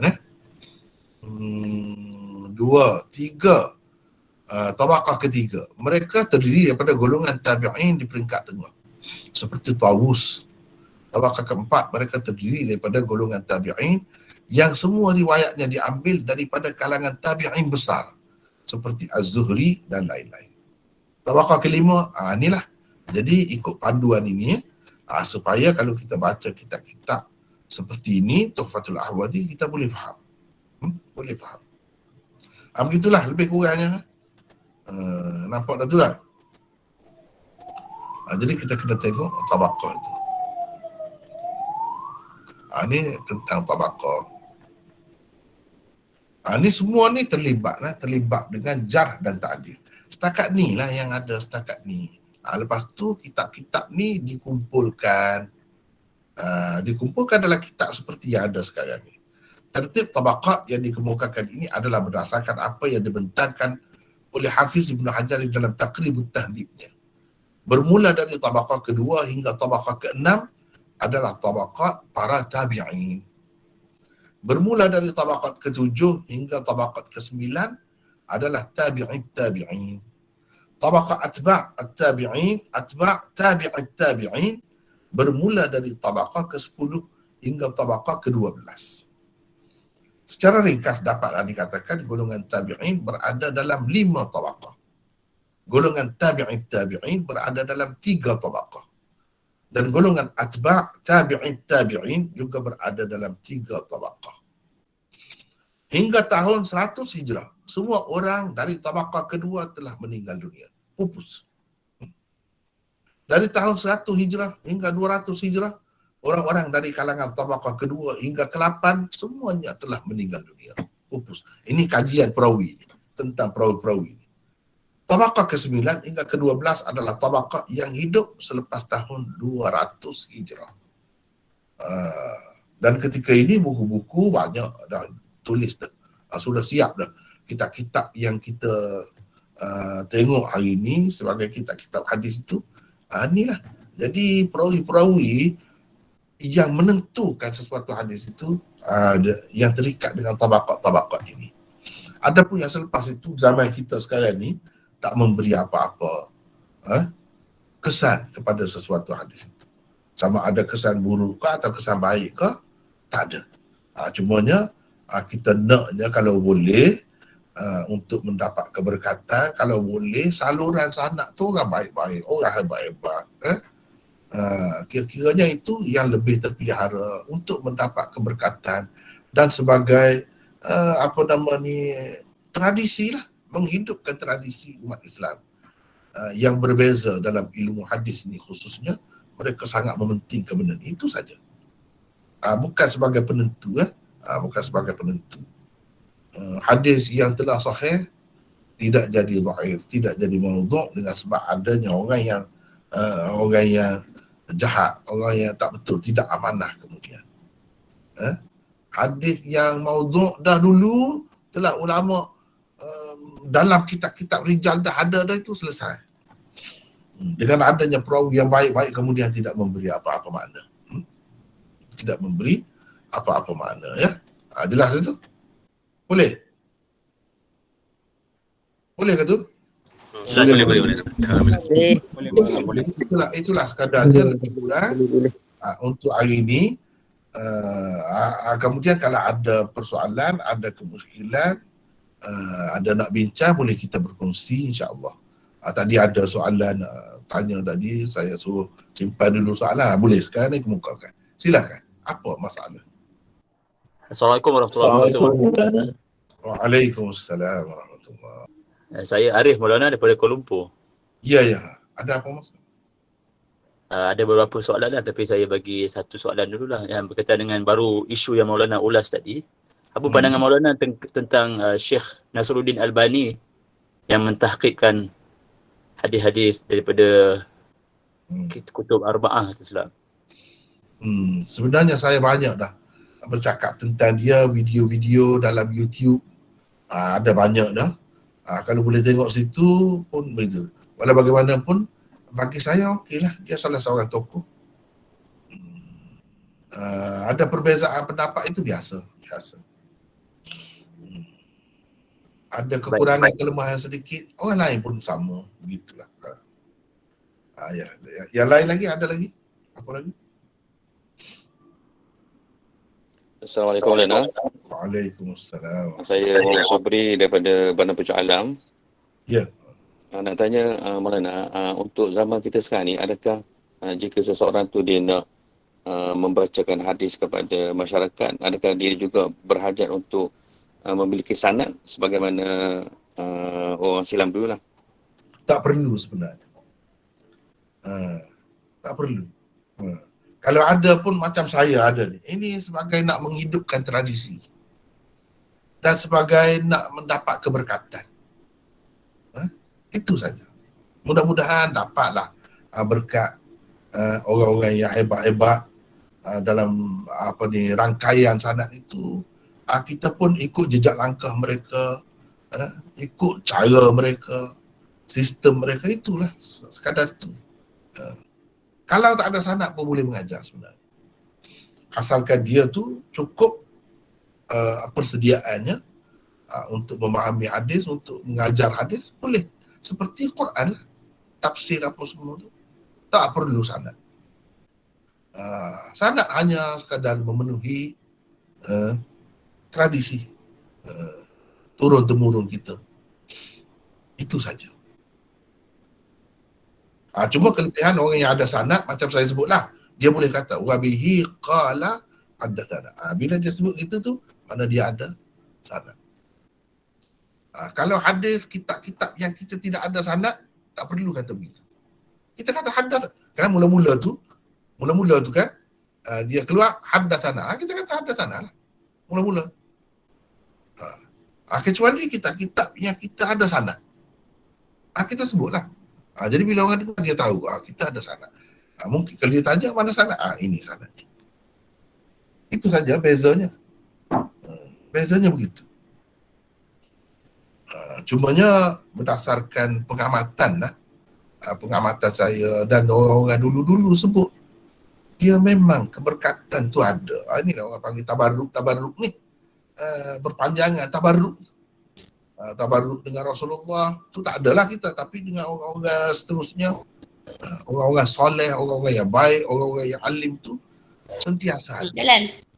Jadi keberkatan itu ada.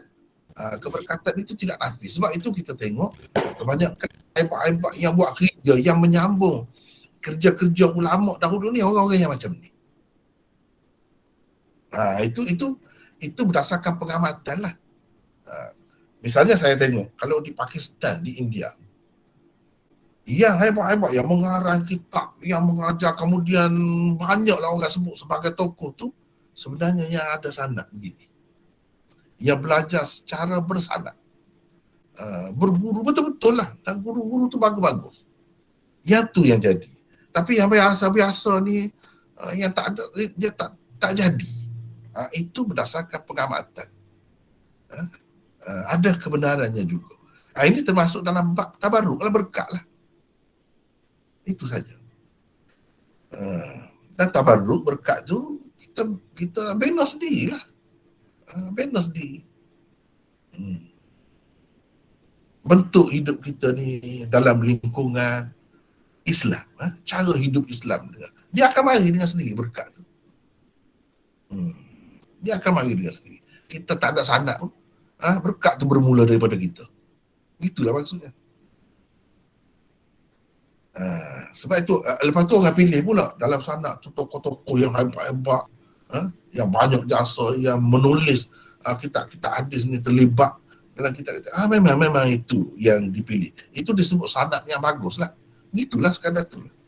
Dan kita pun berasa puas hati, berasa lega, berasa semacam keseronokan lah untuk jiwa kita bila kita tahu kita dia ada kaitan dengan orang-orang ni. Itu saja. Tapi kalau semata-mata nak kata maklumat tentang Rasulullah, pengajaran Rasulullah, tak ada sanad pun boleh. Apa yang ada dalam hadis tu betul lah. Yang ada sanad pun pergi situ juga. Yang mengamalkan itu, kita dah boleh beramal dah, walaupun tidak terima secara sanad. Dah boleh beramal sah. Tidaklah kata orang yang ada sanad tu jadi lebih ke apa, dari segi apa, tak ada tu semua. Assalamualaikum Maulana. Waalaikumsalam. Saya Syamila dari KL. Ya.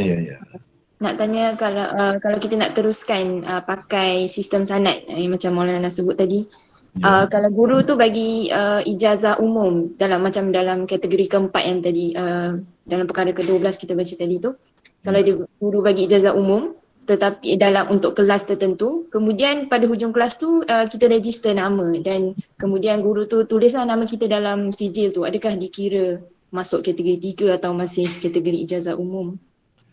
Itu sebenarnya boleh, tak jadi masalah pun untuk sekarang ni, sebab dia bukan menggugat hadis yang sedia ada di dalam kitab-kitab tu.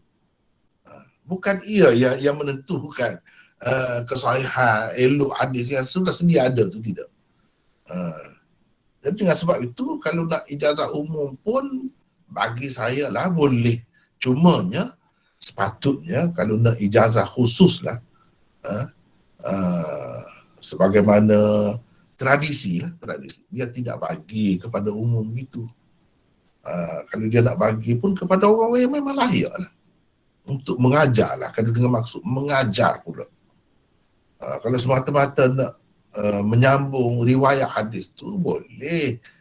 Sebab orang zaman dahulu, semasa sebelum di buku hadis ni, berapa ramai perawi-perawi tu buta huruf pun, bukan alim pun. semata-mata nak jadi pemindah, pemindah apa nama dia, hadis kepada orang lain, bukan perlu syarat yang luar biasa tingginya, tak ada.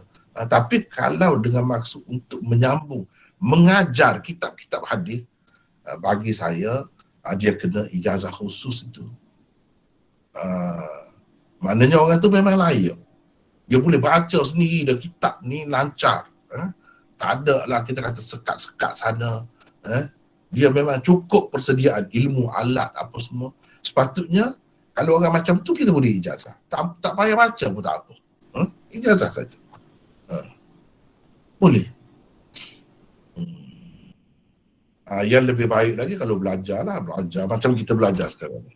Lepas tu dah ada kelayakan, ada itu, dapat ijazah khusus pula. Itu memang boleh. Ada lagi yang lain? Waalaikumsalam warahmatullahi. Waalaikumsalam. Saya Azlan Ahmad dia. Ya. Nak tanya pasal ijazah amalan ni.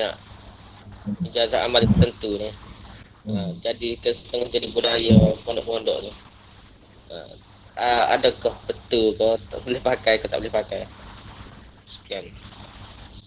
Ya, memang apa nama jenis ini orang panggil ilmu dunia, ilmu dunia.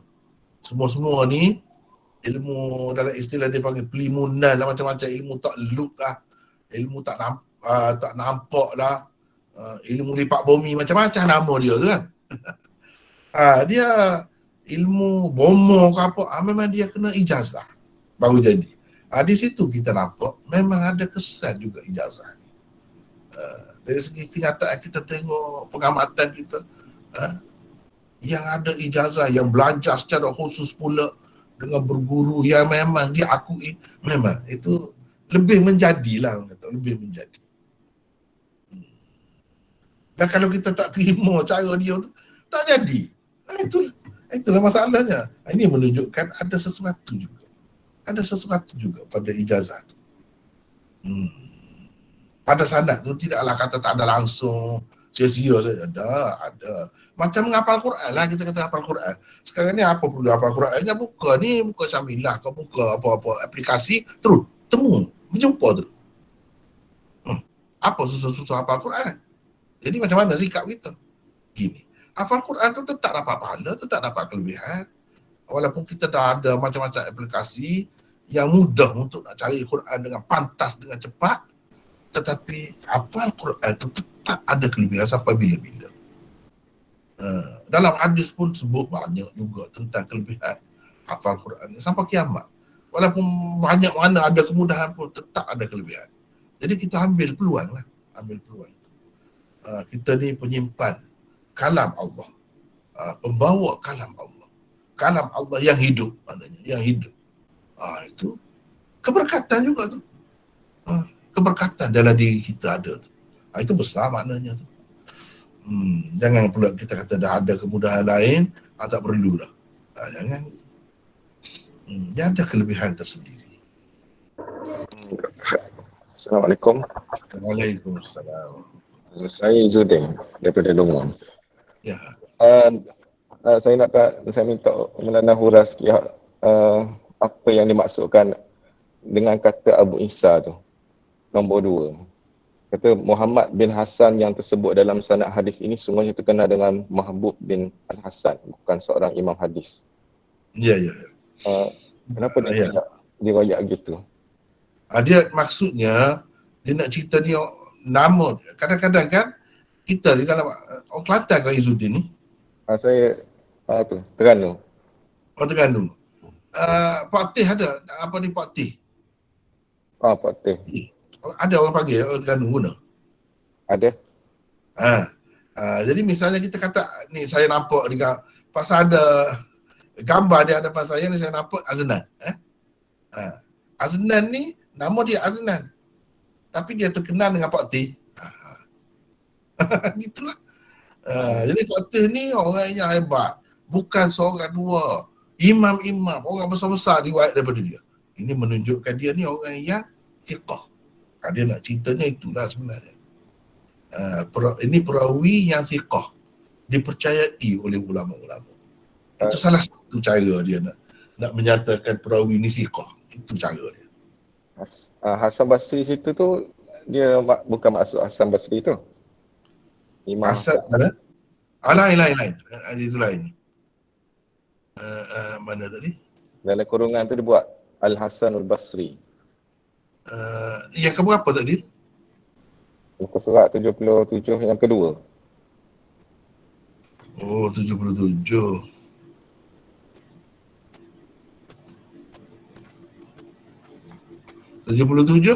Nombor 2.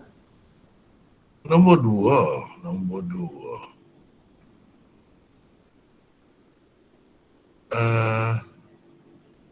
Mana ni? Berkata kepada Al-Hasanul Basri. Ini Muhammad bin Hasan Al-Wasiti. Katanya ada seorang lelaki berkata kepada Hasan Basri. Kenapa? Apa masalah? Hasan Basri tu Hasan Basri itulah, bukan Ya, Hasan Basri lah. Okay. Gini, dalam kitab-kitab hadis ni apabila diitlakkan Al-Hasan begini, maka maksudnya Hasan Basri. Hasan yang Abu Musa komen tu, Hasan hak atas tu Wasiti tu. Yang lain, itu dah lain. Kalau Hasan Basri ni tak perlu dah dia nak sebut begitu. Terima kasih Maulana. Ada lagi yang lain? Assalamualaikum Maulana. Waalaikumsalam. Siapa Saya ni? dari Sarawak. Saya nak tanya berkaitan dengan penggunaan Hasan Sahih oleh Imam Tirmizi, kerana banyak pendapat berkaitan dengan status tersebut. Adakah sama ada dia hadis yang mempunyai hasan yang baik, sahih yang baik, ataupun menghampiri sahih. Dan satu lagi, Maulana, apa pandangan Tuan Maulana berkaitan dengan kitab Rijal Syiar Alam Nubala? Saya rasa insya-Allah kita akan masukkan dalam WhatsApp group tu, dan ini juga yang ni saya bagi nanti sekejap. Ini Muqaddimah Jami' Tirmizi. Selain daripada tabaqat tadi, ini Muqaddimah Jami' Tirmizi. Sebab dalam ni saya ada bincang tentang tu, tentang apa yang disebut dalam soalan tadi. Yang ke-18 ni, perkara ke-18 ni. Selepas mengemukakan, dengan sebab itu bila kita belajar Tirmizi, sepatutnya dalam kepala kita ni ada ni benda ni, muqaddimah ni. Ini muqaddimah yang saya buat, dan ini siap dah ni. Tapi ringkas pun tak apa, banyak perkara yang sudah, kalau kita faham benda ni, banyak perkara dah cukup ada persediaan kita untuk nak faham Sunan Tirmizi. Selepas mengemukakan sesuatu hadis, Imam Tirmizi mengatakan hadza haditsun sahihun, atau hadza haditsun gharibun, atau hadza haditsun munkarun. Jadi macam mana? Ini panjang bincangan dia. Jadi saya tidak nak baca lah, sekadar nak bagi tahu. Nanti tengok, ambil dalam tu lah, dalam grup lah. Dalam grup tu ini. Dan kalau ada yang tak jelas lagi, baru kita bincang pula. InsyaAllah. Jadi maksud dia, bila Imam Tirmizi kata begitu, itu istilah dia, itu kena faham banyak perkara tu. Tak faham itu jadi keliru juga tu. Jadi keliru juga. Seterusnya kitab apa tadi? Syiar Alamin Nubala. Itu kitab yang sangat baik. Sangat baik. Memang selalu dirujuk, kita pun selalu rujuk juga, terutamanya dalam itu 99 usul dirayah tu. Saya selalu rujuk juga. Kitab itu memang itu antara rujukan utama lah dalam rijal hadis dan sejarah perawi-perawi ni. Imam Zahabi ni dia tokoh rijal yang menulis banyak kitab.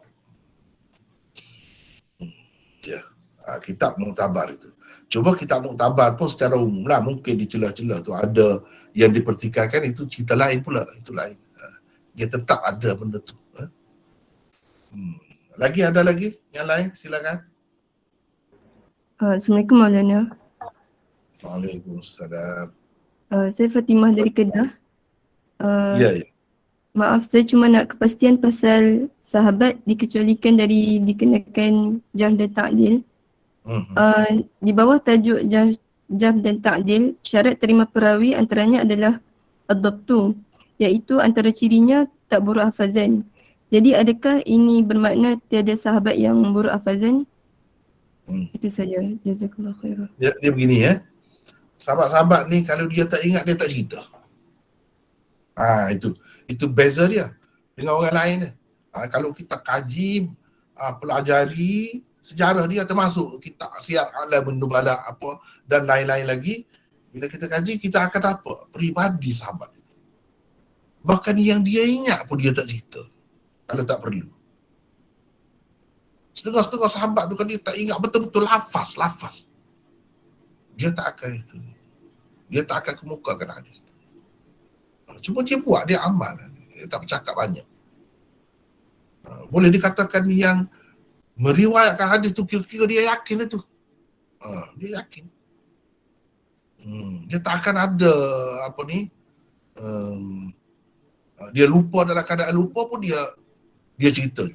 Kalau dia tak yakin, dia tak berapa jelas, misalnya apa nama ni, Zaid bin Arqam dalam meriwayatkan hadis Thaqalain, dia sebut ni cerita lama, ada banyak perkara juga saya tak berapa ingat, dia sebut. Jadi hadis-hadis seperti itu kita kena perhatilah.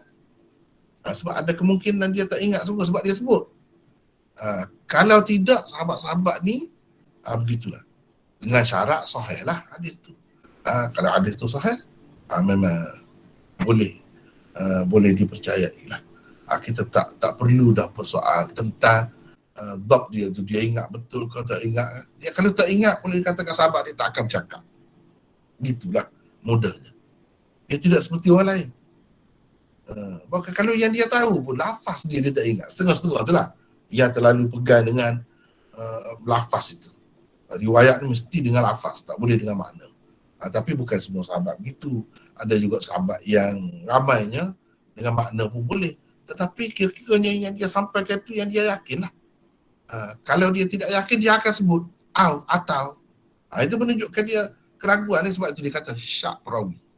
Syak perawi ni tidak mesti perawi bawah, sahabat boleh jadi. Dia akan sebut.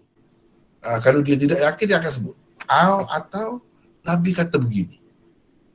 Dia sebut dah satu, Nabi kata begini, atau Nabi kata begini. Dia bagi, dia sebut begitu. Itulah termasuk dalam dhab dia lah tu, bukti dhab dan amanah dia. Padahal kalau dia tak sebut begitu, siapa nak tahu? Dia sahabat. Dia kata sahabat Nabi kata begini, lafaz ni. Tapi kadang-kadang dia lafaz tu dia sebut dengan atau.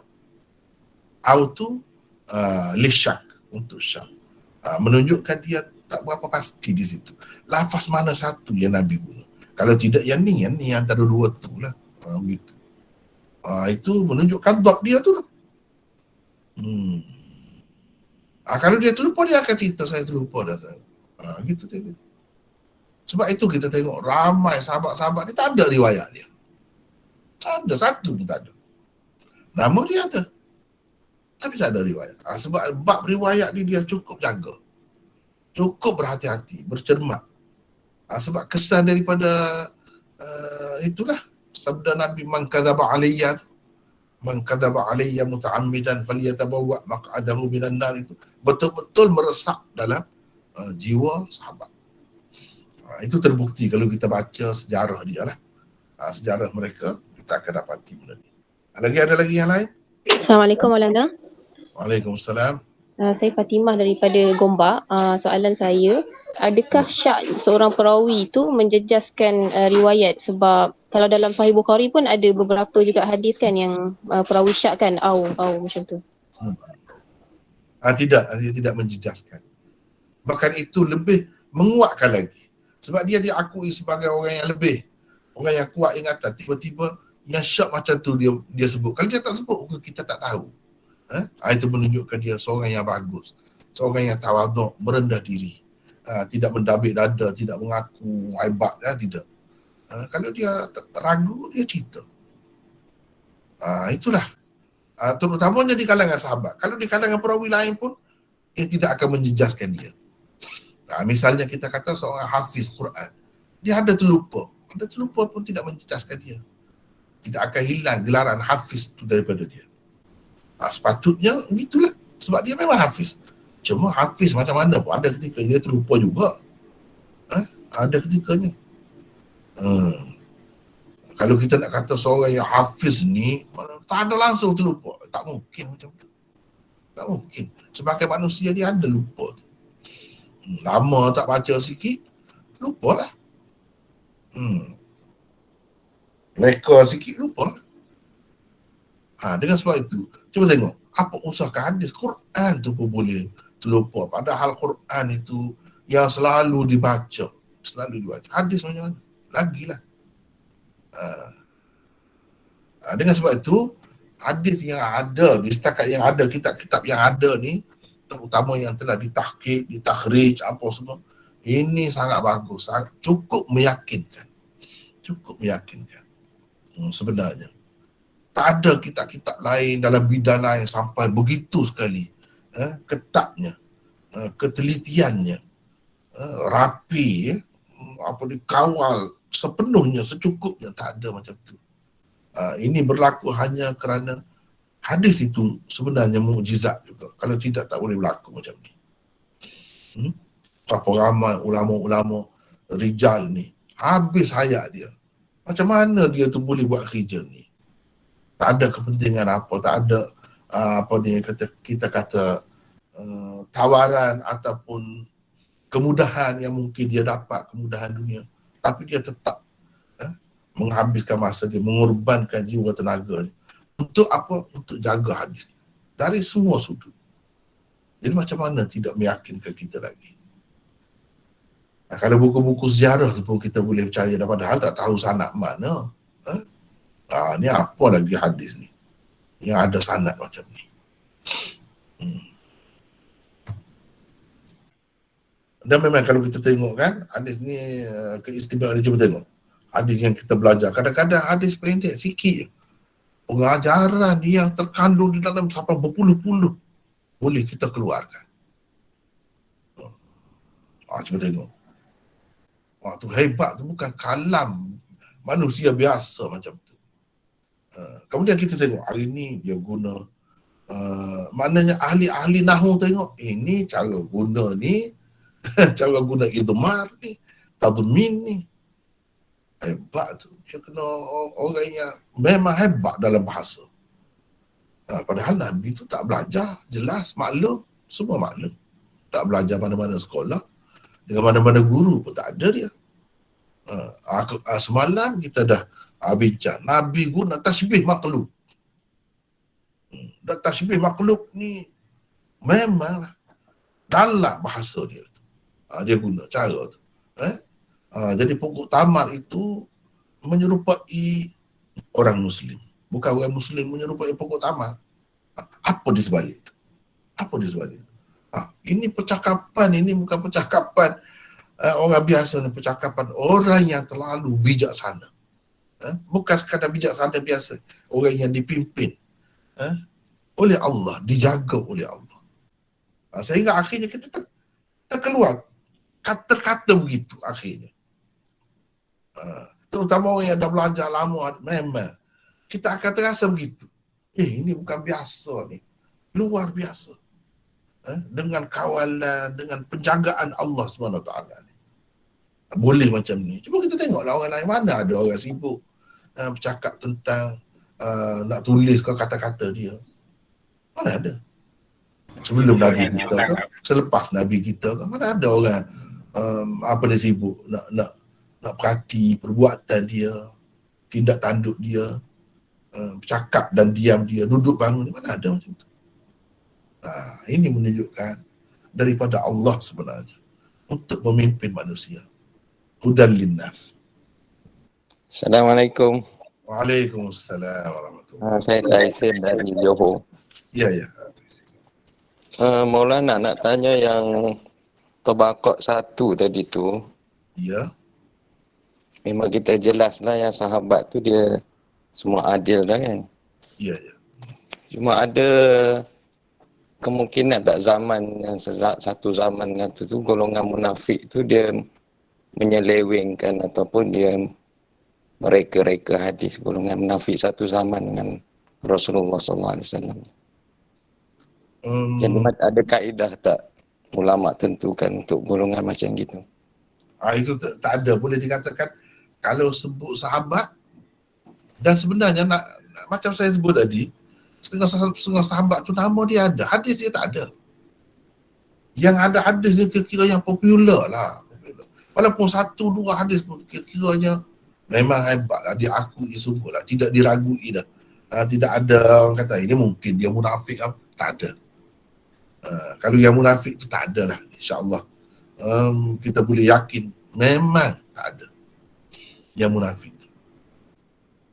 Yang disebut sebagai hadis-hadis ni kalau kita tengok, cuba kita tengok tajrid saja, tajrid sahabat oleh Imam Zahabi ataupun lain-lain, Imam Ibnu Hajar misalnya, Al-Isabah dan lain-lain. Sahabat-sahabat ni yang diakui sahabat, betul-betul sahabat. Itulah yang dimaksudkan. Dalam kitab-kitab hadis ni ada macam tu. Kalau yang ada diragui, ada khilaf, sama ada dia ni sahabat atau tidak sahabat, atau dia ni tabi'in, ada khilaf itu. Khilaf tu ada. Tapi kalau betul-betul diakui sahabat, habis. Sebab tidak akan dikatakan sahabat dalam istilahnya lah. Walaupun dalam hadis ada sebut sahabat itu digunakan untuk munafik, untuk orang munafik pun dia ada sebut sebab zahirnya macam sahabat. Tapi kalau dalam istilah, dalam hadis ni maksudnya yang mengikut istilah tu. Bila kata sahabat Nabi, memang sahabat sungguh lah. Yang memang betul-betul beriman. Yang betul-betul beriman. Sebab itu antara sahabat-sahabat ni pun, antara sahabat-sahabat dia berbeza. Berbeza. Kalau riwayat misalnya Khulafaur Rasyidin, lebih daripada bukan Khulafaur Rasyidin. Riwayat sahabat yang faqih berbeza daripada sahabat biasa. Berbeza. Itu sama-sama sahabat tu ada lebih kurang. Untuk kita tarjih, kita ambil kira juga. Misalnya riwayat sahabat ni dengan sahabat ni nampak bercanggah. Nampak bercanggah. Kedua-duanya sahih. Kita nak utamakan yang mana? Salah satu wajah tarjihnya ialah kita tengok sahabat tu. Mana yang lebih hebat. Kalau Ibnu Mas'ud, itu guru tu. Di zaman sahabat pun dia guru. Jadi kalau sahabat ni berbeza dengan sahabat lain, kita akan utamakan sahabat yang lebih lama. Sahabat yang memang dia akui oleh semua lah. Begitulah. Anak kata termasuk dalam tu munafik, tak ada. Boleh katakan tak ada. Mengikut istilah lah. Kalau mengikut istilah. Jadi saya rasa kelas kita hanya setakat itulah untuk hari ini. Dan mengikut jadualnya, 2 minggu lagi lah kita ni insyaAllah akan bertemu. Jadi saya akan minta dimasukkan ini dalam grup tu, kelas ini tabaqat ini dengan muqaddimah. Muqaddimah ini Sunan Tirmizi. Ada sejarah Imam Tirmizi secara ringkas, kemudian keistimewaan kitab-kitab dia tu apa, benda-benda yang menarik yang tak ada dalam kitab-kitab lain, ada disebut sini. Sekurang-kurangnya bila kita baca muqaddimah ni, nampaklah bila kita belajar kitab Tirmizi tu. InsyaAllah ya. Hanya setakat itulah dulu untuk hari ini. Wallahu a'lam. Assalamualaikum.